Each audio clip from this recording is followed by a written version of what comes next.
This is Beyond a Reasonable Doubt with your hosts, Mark Garrigus and Gary Smith. Well, I am Gary Smith, but Mark Garrigus is not with us today. His schedule did not permit, but in his stead, we have the always entertaining and lovely returning guest host, Alexandra Kazarian. Alex, how are you? Thank you very much. I was going to say, am I Mark Garrigus today? I'm well. You might as well be Mark Garrigus today. And let's be honest, you know, you're a fixture here on Reasonable Doubt. So we're always happy to have you. Thanks, guys. I wore my sweatshirt today. This is my friend Emily Simpson from Real Housewives of Orange County. She has this merch and I thought it was appropriate. Good morning, friends and haters, because apparently either you love me on this podcast or you hate me. That's really people's opinion of me as well. So I guess we're two peas in a pod this week. Well, that's why we're besties. Absolutely. So, Alex, a lot going on in the legal world this week. I would say top of mind for me would probably be the Jay-Z Tony Buzbee situation.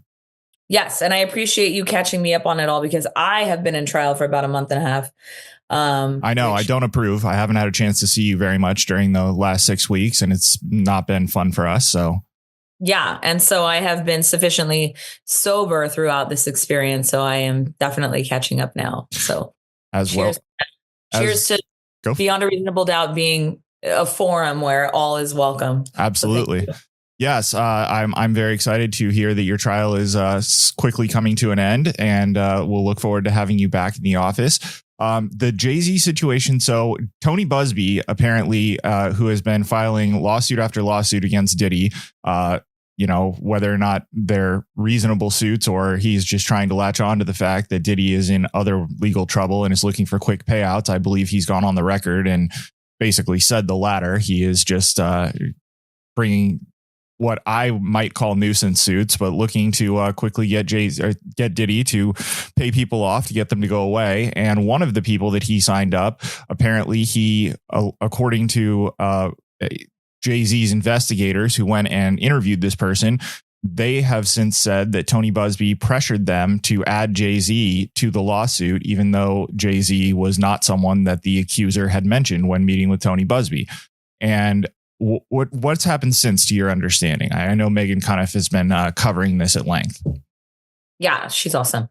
And I always wonder, I always have people asking me if you are a celebrity and these kinds of lawsuits are coming where it's just like one lawyer that's just basically got a class action lawsuit because they know that, there's power in numbers, why doesn't that person just sue for defamation?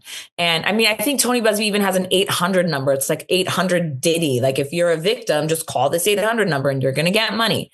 So in the beginning, initially, the lawsuit didn't have much traction because it's not easy to do that. You can't file a defamation lawsuit just because you're being accused of something that is inflammatory. You have to have a basis in truth. And the problem with these sex lawsuits, which is what I was in a criminal case where there were accusations from multiple women accusing one person of, a bunch of acts. And the problem is the jury said over and over again, if I hear that there are even more than one woman that are accusing somebody, I'm going to believe the accusations, because how could multiple women who don't know this person make the same kind of allegations? And you can't sue for defamation unless you can prove that it's untrue. So how do you do that? If a man and a woman are together somewhere and the woman says it wasn't consensual and the man says it was, how do you prove it wasn't? So the new allegations by the witness that Tony Buzbee actually pressured her into it gave the judge the ability to say, you know what, there is now some information that this isn't true. So I'm going to allow Jay-Z's lawsuit to go forward. So I know that was a big step for Jay-Z in getting the case in preventing the case from being dismissed. Yeah, absolutely. And I believe that I believe that this started as a defamation situation, and I think that it is now being filed as an extortion lawsuit. Right. So right. Jay-Z is basically, accusing Tony Buzbee, who, Tony Buzbee he's certainly a notable lawyer, but in the course of all of this and his attempts to sue Diddy, he attempted to bring an action in the Southern District of New York, only to be laughed out of the courtroom because he is not licensed to practice in the Southern District of New York. That's a problem. Yeah, that is a problem. I believe that, on Mark's other podcast, he had on his daughter Tenny, who basically called that embarrassing to even attempt to file that lawsuit when you were not an admitted member of the bar in that state. And you point out that he has a 1-800 number. Mark and I have spoken in past episodes about how Jay-Z's team has been calling him the 1-800 lawyer, although they omitted the dash. So it made it look on social media like they were calling him the 1800 lawyer, which is a different thing. But yeah, his case has survived, and now this is going forward. So it's going to be interesting to see whether or not he is able, as you said, defamation is a high bar. So the extortion thing, if he's able to go forward with this, then Tony Buzbee could be in some deep water. He could. And I wonder if it's going to set precedent, because here in California, I think just this year, in the last couple years, they've removed the statute of limitations for civil lawsuits and sex cases. So now if you have an allegation, you can make it at any time. And that's ridiculous. You can wait for somebody. I have literally had clients, Mark and I have had clients together where we tell opposing counsel, this is ridiculous. And even if it wasn't ridiculous, our client doesn't have any money. Our client doesn't have the ability to fight this. And we have had opposing counsel say, okay, we'll just wait till he does. We'll just wait. He seems like he may be successful in the future. So if money is the issue, we'll just wait to file this until he does have some money, and then we'll file it and we'll deal with it then. So these lawsuits, obviously, I do not have any problem with actual victims getting justice, and I will gladly represent people who are truly victims who need justice. But the removal of statutes of limitations and the idea that, the general public thinks if there are multiple allegations, then they must be true, really creates a problem in determining whether these claims they have a basis, and there's no downside for a lawyer to file them. Without this precedent, if Jay-Z wins, it's going to make lawyers stop and think, because right now, those kinds of lawyers, and I am saying there are those kinds of lawyers, you've got people that are couched as ambulance chasers anytime somebody has an accident. There are those kinds of lawyers that will take absolutely any claim of sexual misconduct against somebody that has some assets. And there's no downside for them, because if they lose, then it's on their client to get their attorney's fees, and any costs are pinned on the client, not on the lawyer. So if there's now an actual case that says, if you as the lawyer are bringing baseless cases, you're going to be on the hook, then that's a real problem. And I think that can help. Yeah, I think that would certainly, make a change to those people who may be predatory and just lying in wait to try to capitalize on somebody who has assets, and they can find an accuser or even invent an accuser. That certainly would be a good precedent, I think, in terms of protecting people against baseless claims. Yeah, and there's a few of these kinds of cases where legislators who aren't attorneys, elected officials are being told by either lobbyists or by the general public, because the general public doesn't really understand all the implications, that, there's these laws that are being passed that are meant to help victims, like these ADA lawsuits. So if you have some kind of a disability, you can go into a restaurant. As long as you order something, you can order a Diet Coke, and you can literally go around the restaurant and find technical ADA violations. And if you find it, the restaurant is on the hook for statutory damages. There is no period of fixing it. It's not like you go and you say, there's the issue. We've had cases where our client was in a wheelchair, went to the restroom, and the hat hook was too high. And they made a claim that because of the hat hook, they couldn't reach the hat hook, they couldn't use the restroom. And we had to litigate. Thank God we won the case, because what does taking your hat off have to do with peeing? But we had to spend money litigating that. And it's ridiculous. So these kinds of cases are in that there's these little areas where lawyers can go in and say, hey, I need you to file this lawsuit, and then we're both going to make money. Let's do it. And there's no damage before the lawsuit's filed. The lawsuit's contemplated. It happens.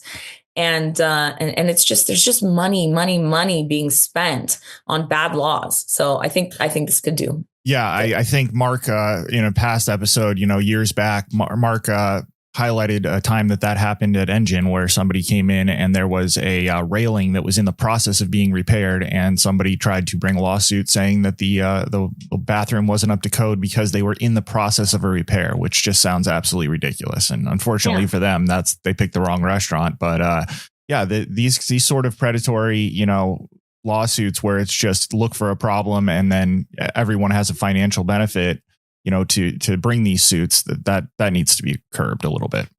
Yeah, it does. And that's why we've got these checks and balances. And that's why it's great that Jay-Z's fighting it instead of just paying it, because he's going to make precedent. It's going to go through the courts, and we'll have some kind of structure for these bad laws that just pop up. They've got to get litigated. But once they do, it corrects the system.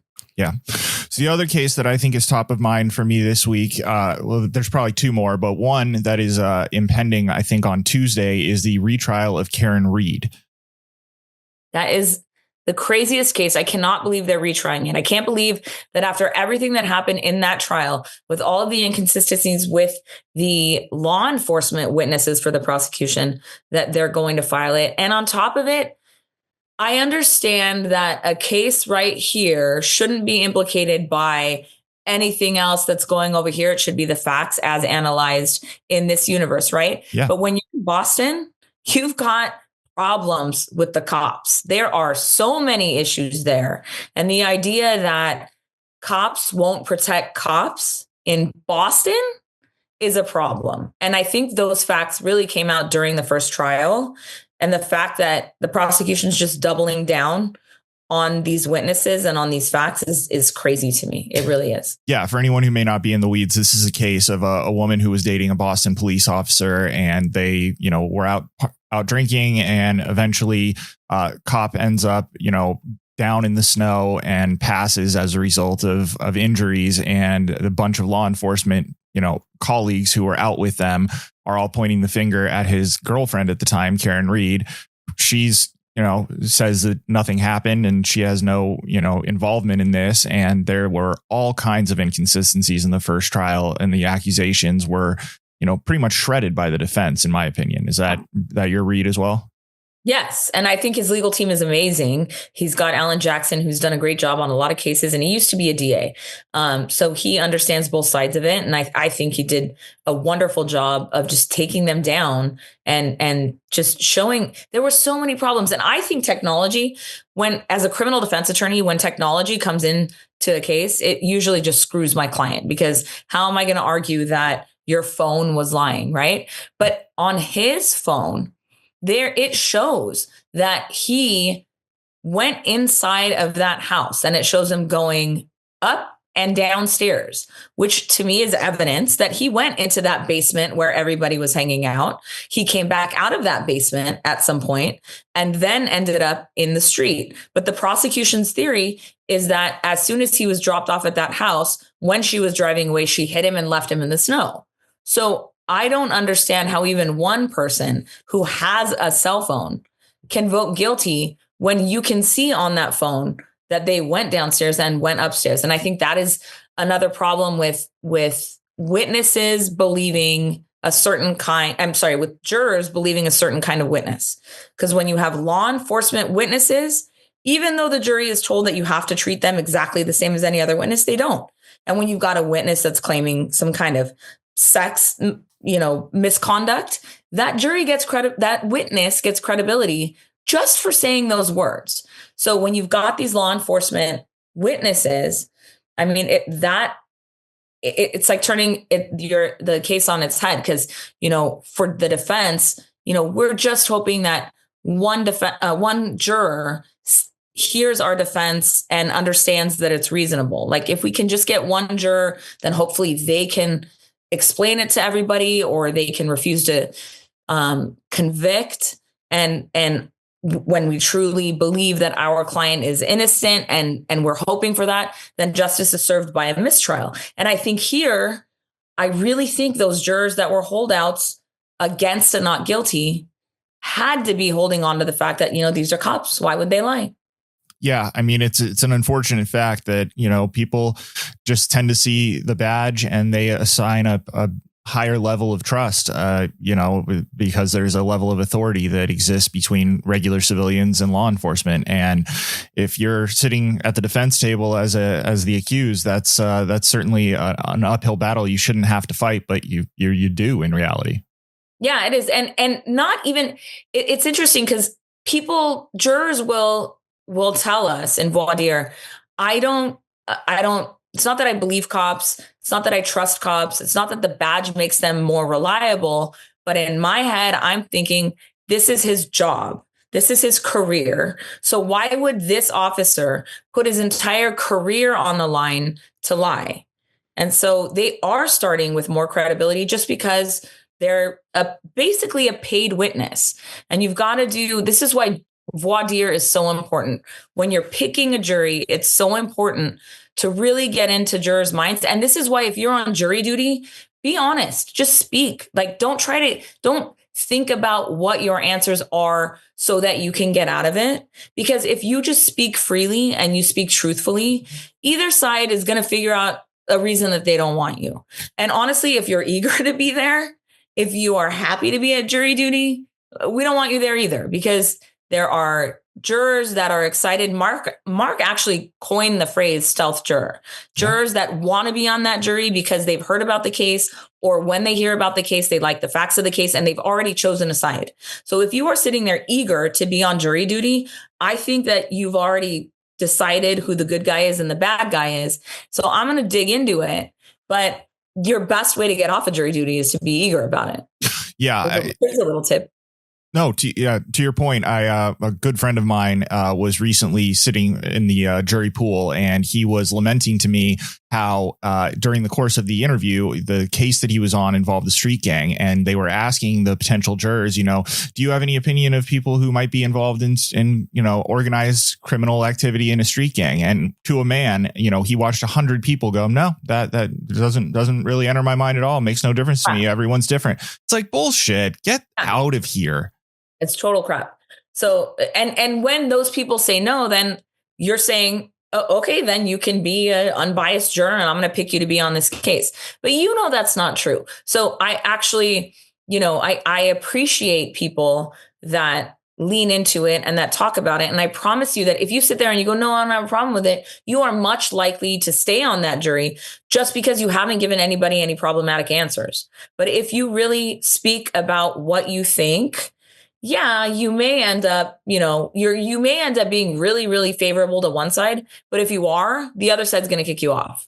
Yeah. So participate, because it's so important. This is why when a case actually gets to a jury, it's so important for a jury to really analyze the facts, because if that person gets convicted, or in a civil case, if that case, the allegations are found to be true, then those end up being precedent. And everything that happens in that case can be used in another case. And it really, you might think that you're just trying to not have to be in court until 4:00 because you want to go to your kid's baseball game. But there are so many implications civilly, criminally, for everyday people, for celebrities, that can trickle down to you that you don't realize. It's just on a basic level, our whole criminal justice system really interacts with everybody. So go to jury duty and be honest. Yeah, absolutely. All right. One last story that I want to touch on briefly, and then we'll get you out of here so you can enjoy the rest of your Sunday. On Two Angry Men, the new podcast that Mark has started with Harvey Levin, they were recently talking with Dr. Phil about the potential for the Kanye West children. Hey, Sam, how's it going? For the Kanye West, Kim Kardashian children possibly being in peril in terms of their parents losing custody.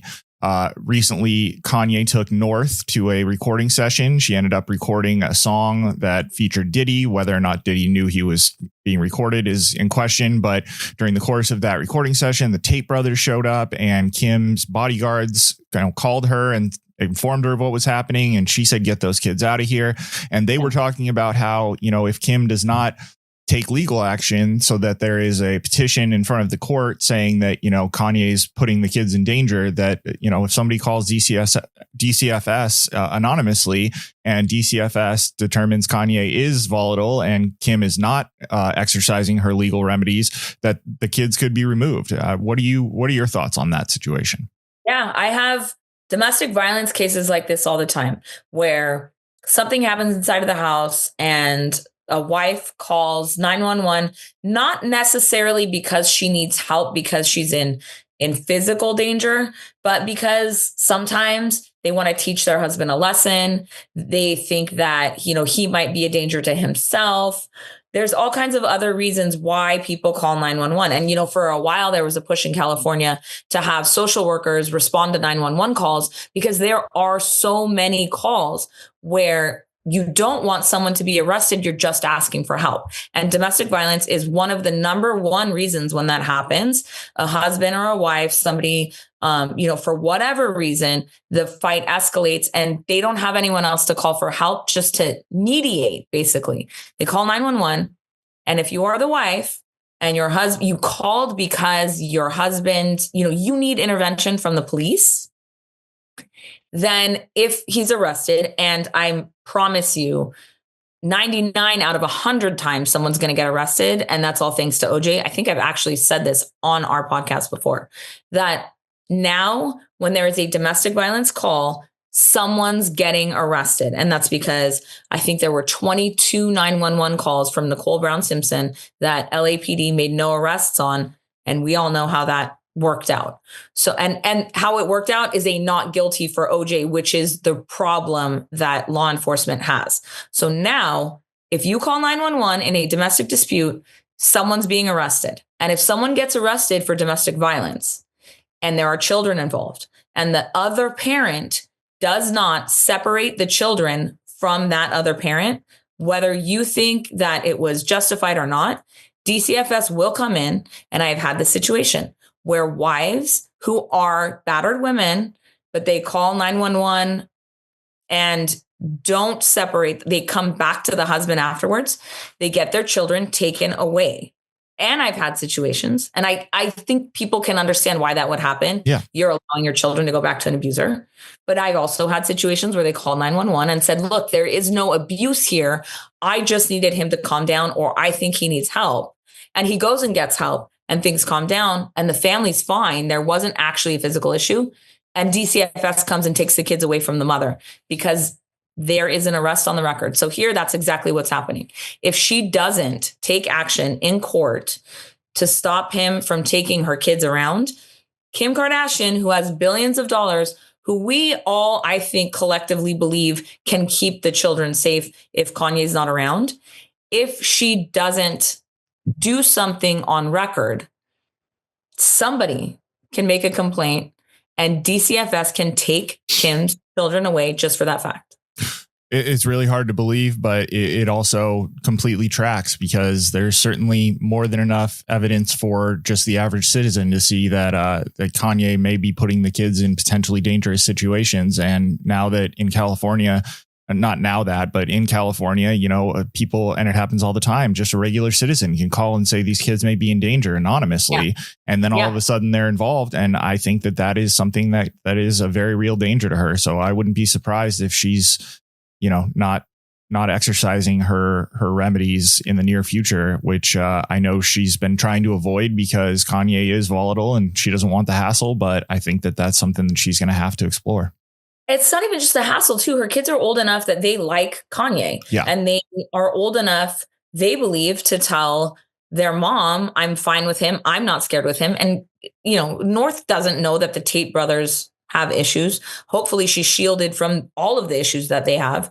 So how do you tell your, I think, 11-year-old, or is she 13? I can't remember if she's probably closer to Max's age, right? So she's, I think, 13-ish. How do you tell your 13-year-old that I am taking legal action to take you away from your father when that kid has never felt in danger around Kanye?